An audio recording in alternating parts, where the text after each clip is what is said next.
Okay, let me clear it up. People confused. I just said before the break, Harry Reid would not be the focus of a felony investigation. The felony issue applies to the leaker. The felony issue applies to who it is talking to Harry Reid, this imaginary guy from Bain Capital that Harry Reid says is calling him.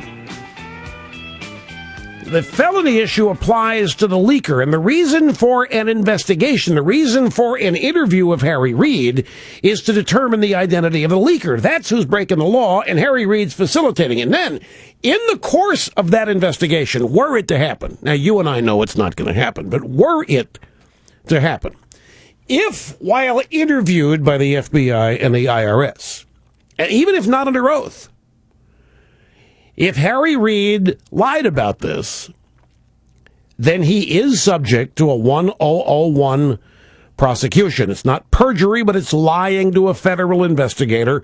Can you say Martha Stewart? A process crime.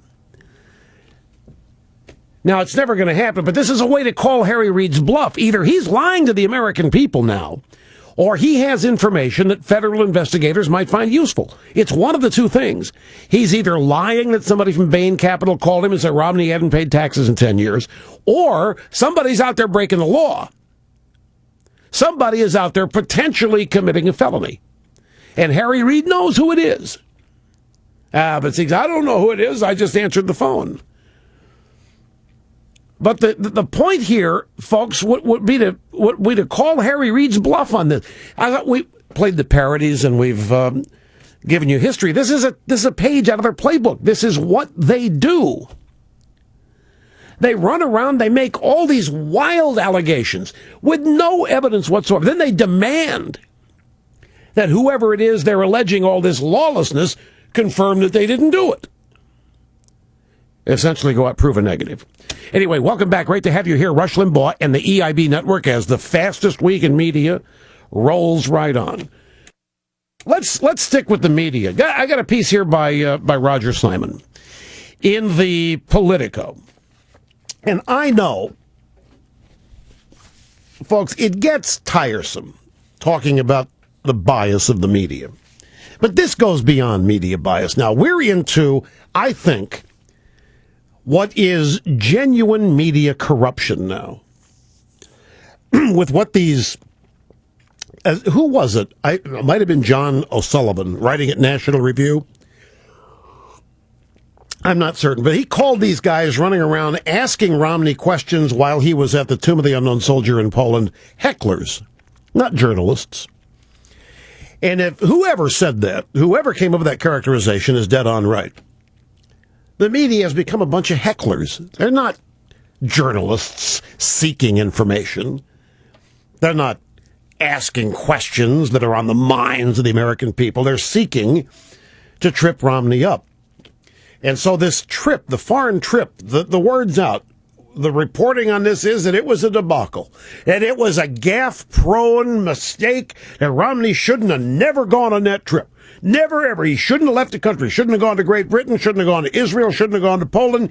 He stepped on himself every time he opened his mouth, one gaffe after another. That's the template, and that's what they're reporting, and it doesn't matter what happens. So it goes beyond media bias, even though, even for me, it gets tiresome talking about this. And who knows, it may get tiresome for you to listen to.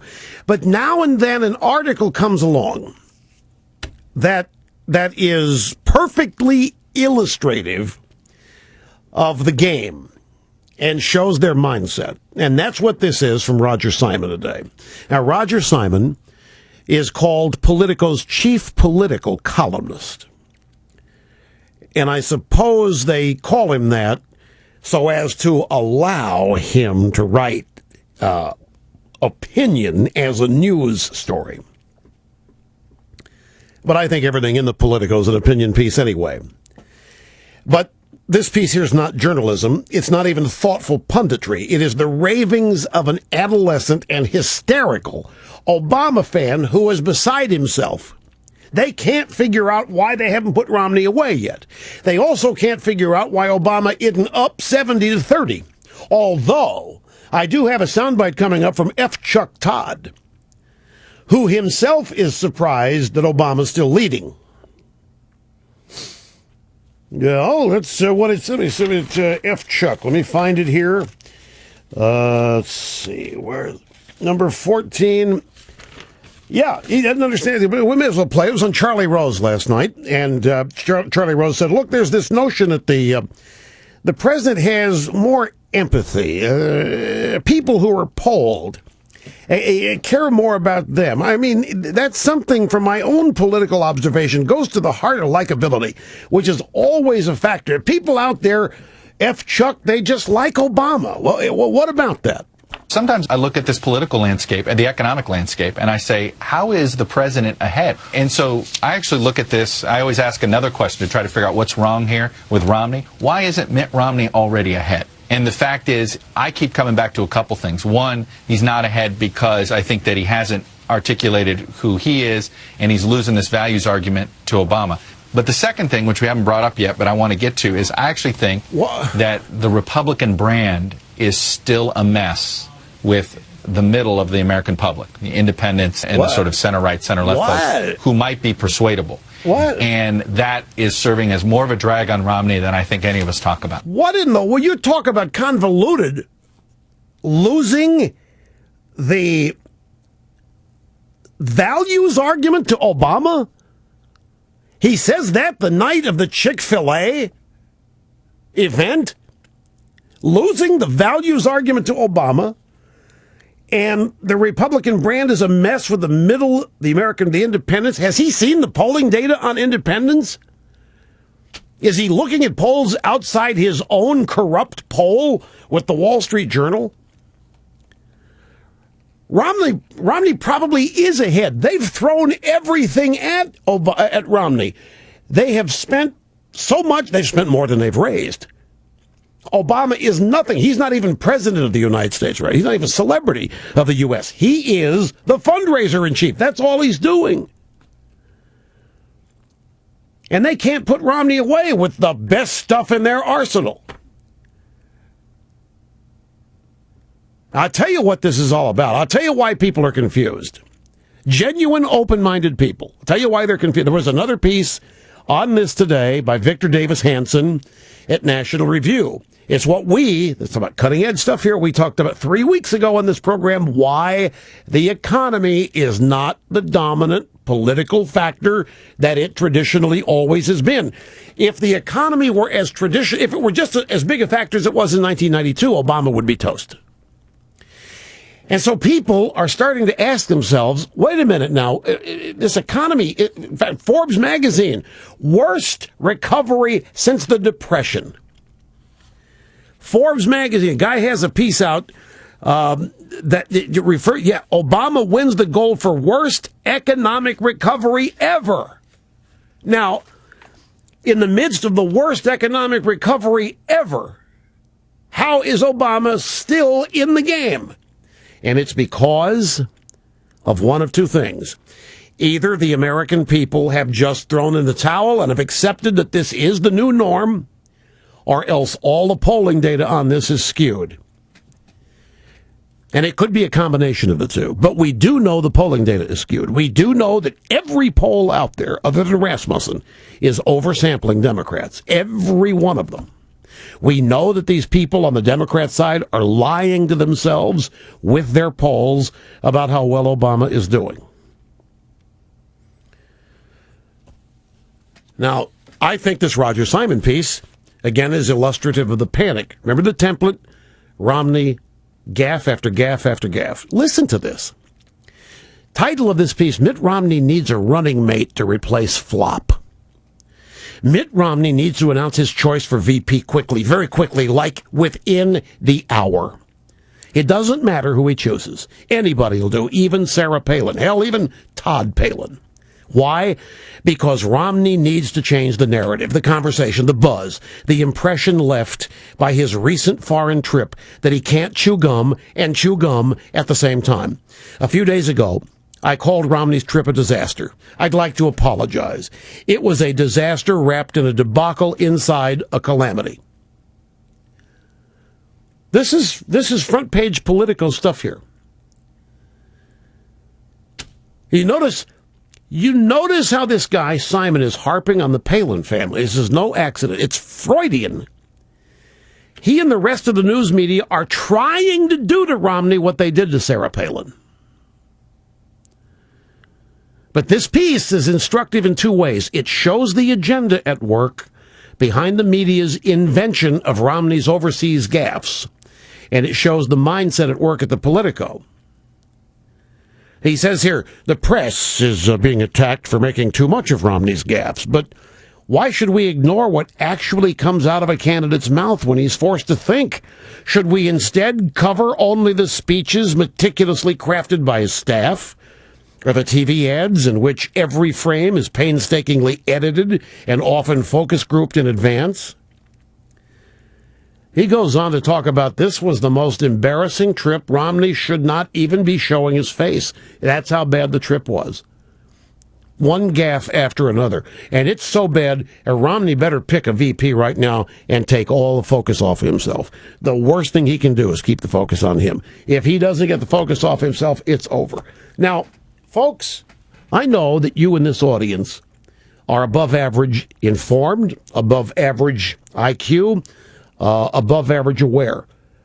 Does any of this ring a bell? Do any of you, before I read this, any of you think that Romney's trip was a disaster? A disaster of epic proportions?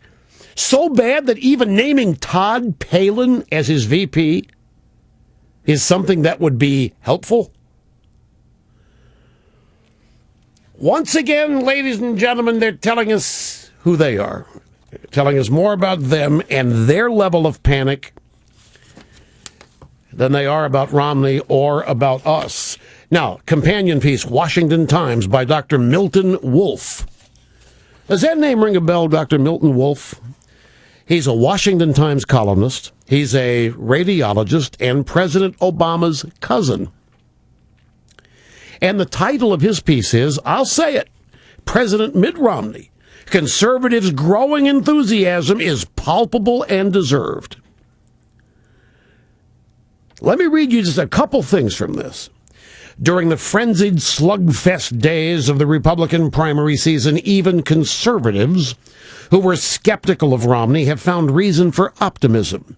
As desperation set in for his opponents, Newt Gingrich, Rick Perry, their attacks on Romney made them sound more like liberal class warriors than conservative Republicans until now. Conservative support for Romney was based largely on this. He's not Obama. But that was then, and this is now. Conservatives are finding reasons to not just vote for Romney, but to get excited about voting for him. At long last, conservatives have found in Romney a presidential candidate who understands and can explain the free enterprise system that made America the most prosperous nation in the history of humankind. The guy goes on to praise Romney. He's making great strides. He's connecting with the conservative base. In this guy's opinion, Obama's cousin, he's connecting with elements of the conservative base that really weren't jazzed or charged up during the primaries. Now, Snerdley's in there frowning at that. I have a look, follow my instincts. I have a sense that this guy's onto something. I think he's more right than he is wrong. But I still think, despite the best efforts of F. Chuck Todd and Roger Simon at Politico, this is all going to come down to Barack Obama. But folks, look, it really is dangerous to start speculating now. There are any number of things. What are 96 days or 97 days out now? You've got Mahmoud Ahmadinejad once again suggesting that the world needs there to be no Israel. He is now advocating that Israel be wiped off the map. He did it again in as blunt, straightforward language as he's ever used. So, just using that as an example, and we talk about the economy and what impact it might have. What if Israel attacks Iran? What if Iran messes around, obviously so in Syria? What happens if there is an al-Qaeda terrorist attack? What happens if Iran is attacked successfully by Israel? Does that help Obama or not? None of this is known. There are all kinds of things. There are foreign dictators who, without question, would much prefer Obama in office. They're saying so, and when they talk about this country, it doesn't differ much from the way Democrats talk. If some foreign head honcho decides he wants to try to do something to help Obama's election in September, October, who knows? Any number of things can happen out there. And Ahmadinejad, don't forget, that's the guy Obama said we needed to negotiate with without any preconditions. We got the Muslim Brotherhood rising up in this Arab Spring, taking over the Middle East. Militant Islam, Sharia, and if any of these people decide they want to play a role in this election. So it really is dangerous to start speculating on only what's known, and under the assumption that pretty much nothing else is going to happen between now and then, because we know that's not true. And now, a brief timeout, and when we come back, to the phones we will go. Oh, yes, some excitement lurking there, folks. Don't go away.